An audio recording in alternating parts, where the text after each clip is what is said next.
Meryl Streep yavukiye muri Leta Zunze Ubumwe za Amerika, United States of America, mu mwaka w'1949 mu gace ka New Jersey.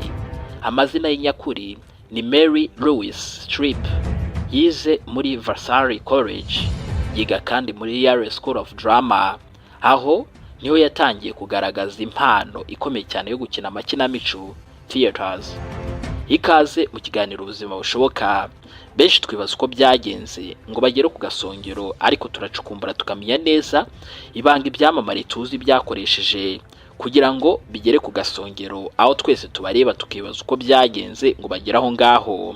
Ni inkuru mpamo mu rugendo rwabo, zigizwe n'ibyiza ndetse n'ibibi, ariko zikaba zararemye ubuhangange mu ngeri barimo: politike, umuziki, filme, siporo, ubucurabwenge, ubwanditsi, ubukungu ndetse n'ibindi.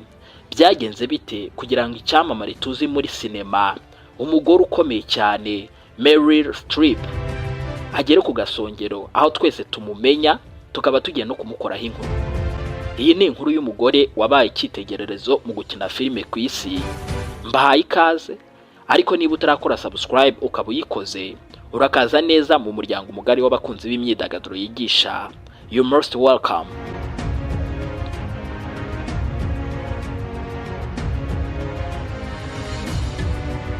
Uyu mugore yatangiriye ku rubyiniro rwa Broadway mu mpera z'imyaka y'1960.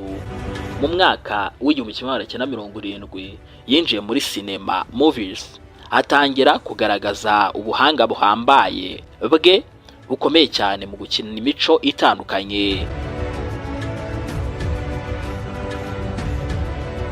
Yamenyekanye cyane nyuma yo gukina muri filime nka Karma vs Karma. Yagaragaye kandi muri Sophie's Choice, yatsindiye Oscar ya Best Actress. Yanagaragaye muri The Devil Wears Prada, yamubereye isura ikomeye cyane mu isi ya sinema. Yanagaragaye muri The Iron Lady, aho yakinnye ari nka Margaret Thatcher, akegukana indi Oscar. Mu byo yagezeho, Meryl Streep ni umwe mu bakinnyi ba filime bakomeye cyane kurusha abandi bose ku isi. Ibyo yihariye, ni ufite nomination nyinshi za Academy Award cyangwa se Oscars kurusha abandi bose, kubera ko yanegukanye Oscar 3, hanyuma anatsindira ibihembo byinshi birimo Emmy Award na Golden Globes. Ashoboye gukina drama cyangwa se filime zibabaje, comedy, filime zisekeje, cyangwa se musical film, filime zirimo indirimbo. Uyu mugore afite ubuhanga budasanzwe, kubera ko Meryl Streep azwiho guhindura imvugo cyangwa se accent neza cyane. Azwiho kandi kwinjiza mu mico akinamo, character transformation. Yewe azwiho no gukina nk'aho ari umuntu yawe. Niyo mpamvu bamwita umwamikazi wa sinema ku isi. Mu myaka ya vuba cyane ahangaha yagaragaye muri seri Only Murders in the Building. Muri 2024 yanahawe nomination ya Emmy Award. Ibi byerekana ko n'ubu ngubu ageze mu zabukuru, agikomeje kuba ku rwego rwo hejuru. Meryl Streep yashakanye na Don Gilmore mu 1978. Babyaranye abana 4, nubwo ubuzima bwabo bwaje guhinduka nyuma bagatandukana. Bakomeje kubahana ndetse no kwita ku muryango wabo. Ntago twasoza ano mateka ya Meryl Streep tutarebeye hamwe amasomo 5 byibura y'ubuzima: Philosophy of Life and Success. 1.